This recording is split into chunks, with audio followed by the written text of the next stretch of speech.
Hi my dear friends, welcome to Venus EduTech. In this video, we can discuss the solutions of the homework questions I have given to you related to the topic irrational numbers in the chapter real numbers, right? That is exercise 1.3, page number 14 in our textbook. So without wasting time, let's get into the video. So friends, our first homework question was to prove that root 5 is irrational. I just wrote the solution directly into the board because from the previous video we explained how to deal with such kind of questions. That is to prove any number is irrational or root p is irrational in general. So I just wrote this. If you didn't watch the previous video, I will give you the link in the description box. Go through that and then come back to this video, okay? So the question is to prove that root 5 is irrational, right? We proved root 2 is irrational and root 3 is irrational. Now we are going to prove root 5 is irrational. See, let us assume to the contrary that root 5 is rational. So first we are assuming that root 5 is rational, right? So we can find integers r and s where s not equal to 0 such that root 5 is equal to r by s. Since it is rational means we are writing it in the rational form, right? That means r by s or a by b or c by d like that. So here we are choosing integers r and s. So root 5 is equal to r by s whereas not equal to 0. Now suppose r and s have a common factor other than 1. Suppose both the integers r and s have a common factor other than 1, right? Then we can divide by that common factor so as to get root 5 is equal to a by b, where a and b are co-prime and b not equal to 0. Co-prime means two integers a and b are said to be co-prime if the common integer that divides both of them is 1. If the only integer that divides both of them is 1, that number is set to co-prime. The successive numbers are co-primes. 2 and 3, examples of co-prime. 3 and 4, example of co-prime. 4 and 5. We all discussed with those terms, that is co-prime, what is prime number, what is composite number, like that, right? So go through that video. So up to this we solved. Now friends, we got root 5 is equal to a by b. From this we can write b root 5 is equal to a, right? And squaring on both sides, what we will get? 5b square is equal to a square, right? Understood? We are squaring this so that a square is equal to 5b square. That means 5 divides a square. This equation implies 5 divides a square. And from the theorem, which theorem? We studied in our last class the theorem, that is let p be a prime number. If p divides a square, then p divides a, right? Where a is any positive integer. So if 5 divides a square, what we can say? Implies 5 divides a. If 5 divides a square, then obviously 5 divides a. Got it? So now 5 is dividing a, right? 5 divides a for some positive integer c. So we can write 5 is not 5. A is equal to 5c. We can write like this, right? Now substituting this value in this equation, right? So that what will be the value? 5b square is equal to, instead of a square, what we can write? 5c the whole square. Got it? Which is equal to 25c square. So we got 5b square is equal to 25c square. On cancelling 5 and 25, we will get b square is equal to 5c square. And this equation implies 5 divides b square, right? If 5 divides b square, then what we can say? By the theorem. What is the theorem? Let p be a prime number. If p divides a square, then p divides a, right? Where a is any positive integer. Instead of p, here it is 5, right? Instead of p, here it is 5. So if p, not p, here it is 5. So if 5 divides b square, then we can say that 5 obviously divides b. So we got 5 divides a and 5 divides b. That means friends, both a and b have at least 5 as common factor. That means both a and b have at least 5 as common factor. But this contradicts the fact that a and b are co-prime, right? But here a and b are co-prime. Co-prime means both a and b have a common integer only 1.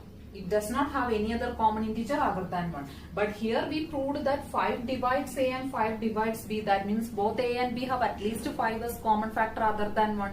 So we took the assumption that a root 5 is rational is wrong, right? So this contradicts the fact that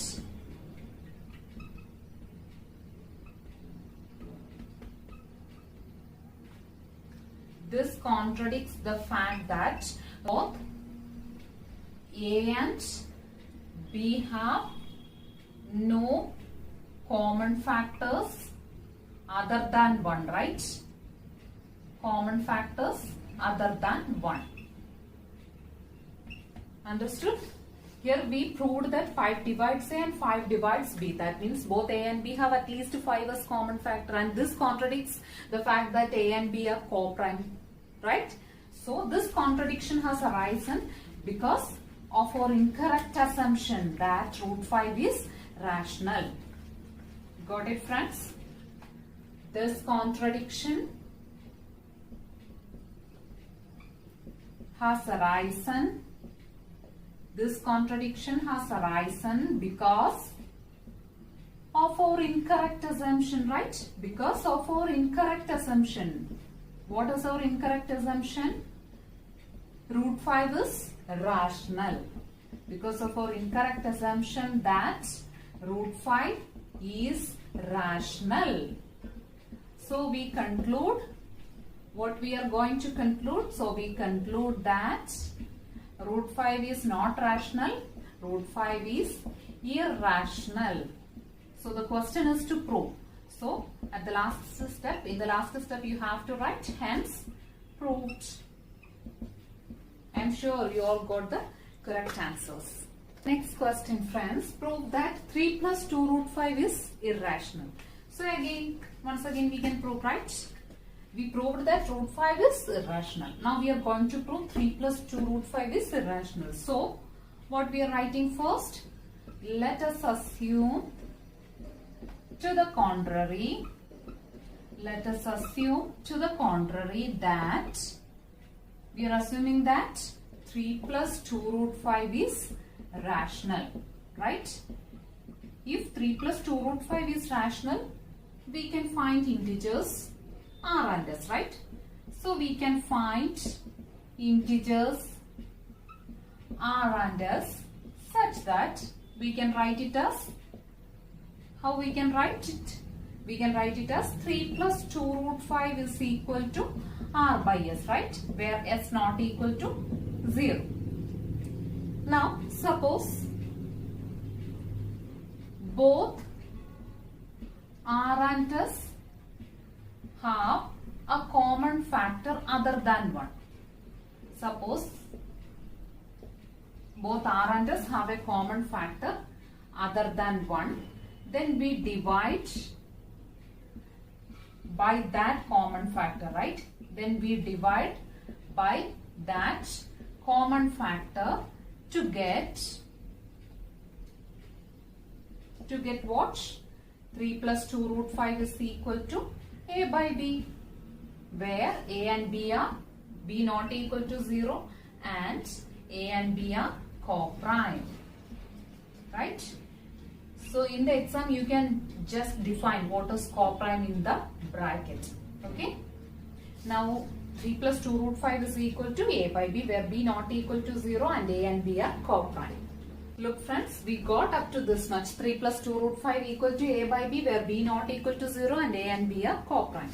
Now just cross multiplying and solving for root 5. We have to get the value root 5 from this equation, right?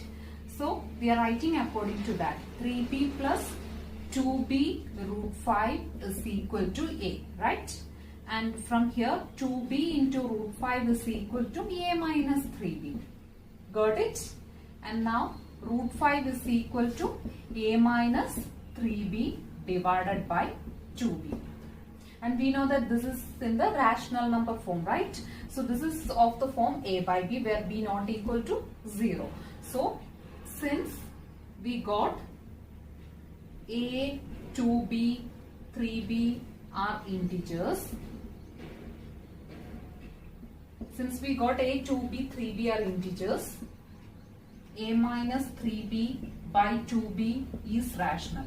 If the RHS is rational, then LHS must be rational, right? Because both are equal. So, therefore, root 5 is rational. But we just proved that root 5 is irrational. So, this contradicts the fact that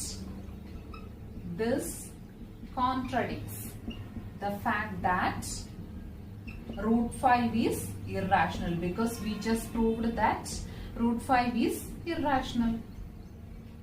So, here a, 3b and 2b are integers. So, this is in the rational form, right? Rational format. So, we can say that a minus 3b by 2b is rational, where 2b not equal to 0. So, if this is rational, then this must be rational, because both are equal, right?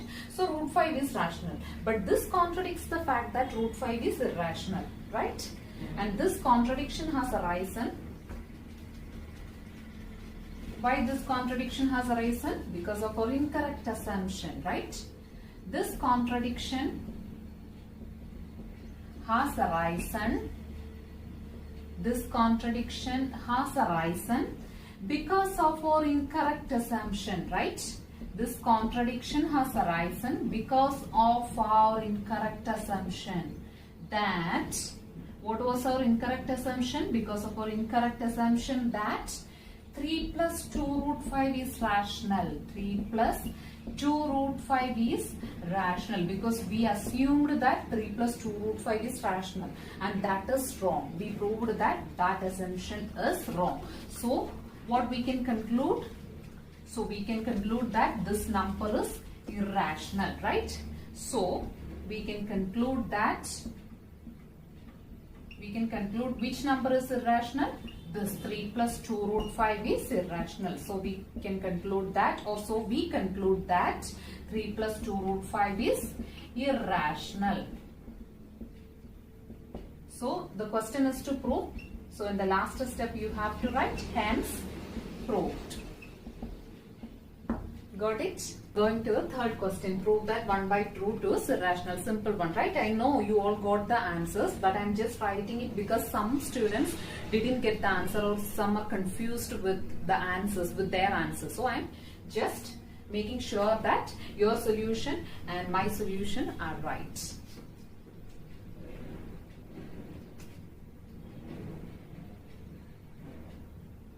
So first, what we can write? Let us assume to the contrary, right? Let us assume to the contrary that, to prove that this number is irrational. So, we are assuming that that is irrational. Let us assume that to the contrary 1 by root 2 is rational. So, if it is rational, then we can find integers r and s, right? Then we can find integers r and s such that, how we can write this one? 1 by root 2 is equal to r by s, where s not equal to 0. R and s are integers and s not equal to 4. S not equal to 0. Okay. Now we got 1 by root 2 equal to r by s. Now we are assuming that, suppose both the integers r and s, suppose both r and s have a common factor other than 1. Suppose we are assuming that both the integers r and s have a common factor other than 1. So that we are dividing with that common factor, right? Then we divide by that common factor to get what we will get.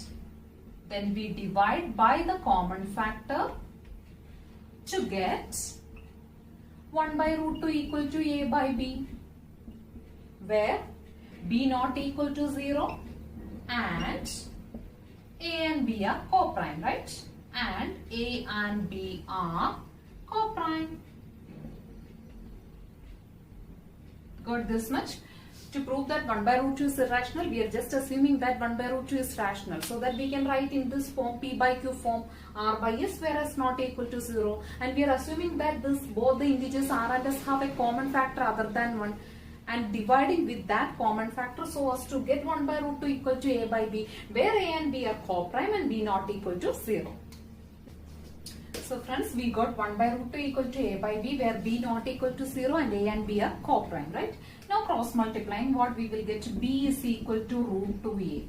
Or from here, we can find the value of root 2 as b by a. We know that a and b are positive integers, right? A is an integer, b is also a positive integer. So we can say that this is a rational number, right? Because they are in the p by q form, and also a not equal to 0, and also both a and b are integers. So since b by a is rational, root 2 must be rational, right? Since b by a is rational, root 2 is rational. But we proved that root 2 is irrational, root 2 is not rational, right? So this contradicts the fact that root 2 is irrational, right? We got b by a is rational, then root 2 is rational. But this contradicts the fact that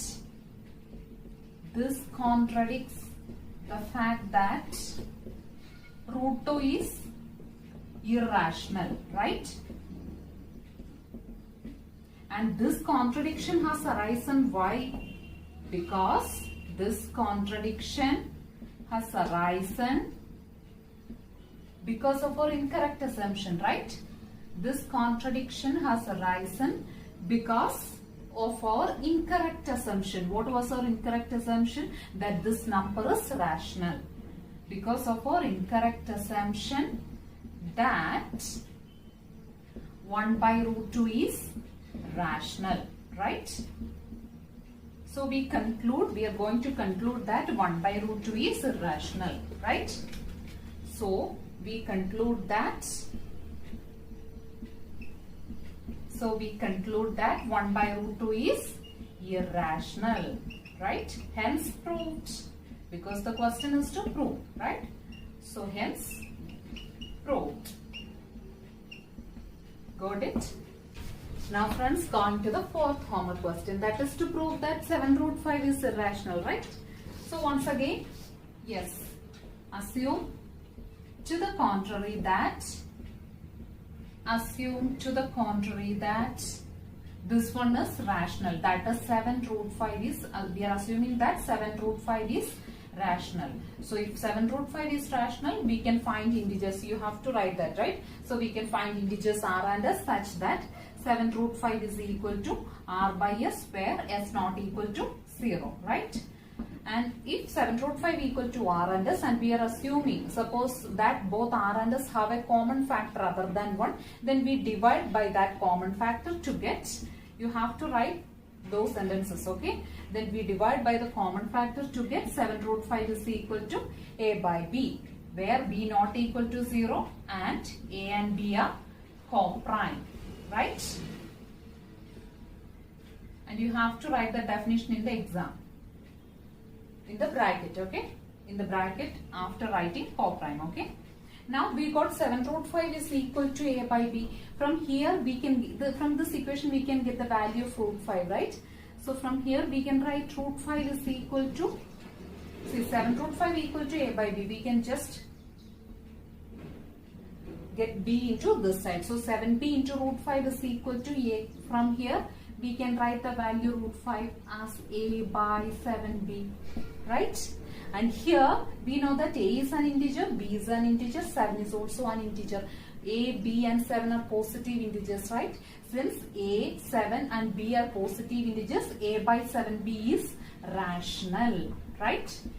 Since a by 7b is rational, root 5 must be rational, right? Since a by 7b is rational, therefore we can say that root 5 is rational. But we proved that root 5 is irrational, right? But we proved that root 5 is irrational. So how we can write? This contradicts the fact that root 5 is irrational, right? This contradicts the fact that root 5 is irrational. This contradicts the fact that root 5 is irrational. Because we proved that root 5 is irrational. And this contradiction has arisen You have to write this, okay? This contradiction has arisen because of our incorrect assumption, right? This contradiction has arisen because of our incorrect assumption. What was our incorrect assumption? Because of our incorrect assumption that this one, 7 root 5 is rational. 7 root 5 is rational. Therefore, we conclude that 7 root 5 is irrational. Hence, proved. Got it? Simple one, right? We can do one more question. From now going to the last homework question from this section, that is irrational numbers, right? To prove that 6 plus root 2 is irrational. Again taking assumption, right? Assume to the contrary that we are assuming that this number is rational, right? Let's assume to the contrary that 6 plus 2, not 2 root, 6 plus root 2 is rational. We are assuming that 6 plus root 2 is rational. So we can find integers r and s such that 6 plus root 2 is equal to r by s, whereas not equal to 0, right? Suppose r and s have a common factor other than 1, then we divide with that common factor to get 6 plus root 2 is equal to a by b, where b not equal to 0, and we can say that a and b are co-prime, right? And from this equation we can just cross multiply to get the value of root 2. From this equation we have to find the value of root 2. How we can find out this value? B into 6 plus root 2 is equal to a. Got it? And opening the bracket, 6b plus root 2b is equal to a. Again, what we can do? Root 2b is equal to a minus 6b. Got it? And from here, root 2 is equal to a minus 6b by b. Got it? And here we know that a and b are, a is a positive integer, b is a positive integer, 6 is also a positive integer. Therefore, a minus 6b by b is rational. They are written in the form p by q form, right? So, a minus 6b by b is rational. If a minus 6b by b is rational, then root 2 must be rational. Therefore, root 2 is rational.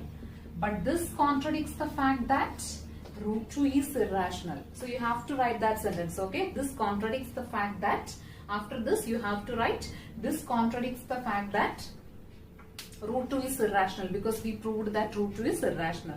And this contradiction has arisen because of our incorrect assumption that 6 plus root 2 is rational. Therefore, we can conclude that 6 plus root 2 is irrational, hence proved, right? So friends, that's all for today's class. In the next section, we will be discussing the fourth section of this chapter, that is the final section, the final topic of this first chapter, real numbers, and that is decimal expansion of rational numbers. Rational numbers and their decimal expansion. That is when exactly the decimal expansion of a rational number is terminating and when it is non-terminating, repeating or recurring. Recurring means repeating. So that we will discuss in the next class. Hope you all got the correct solutions of these homework questions. Apart from the textbook questions, do questions from outside, that is from the textbooks available in the market, and I will give you the previous year questions after finishing this chapter real numbers. So we can see in the next video. Please comment your suggestions about my teaching, and if you like the channel, do support the channel by subscribing and sharing it with your maximum friends who are preparing for class 10 this year. So see you in the next class. Till then, have a good day and thank you.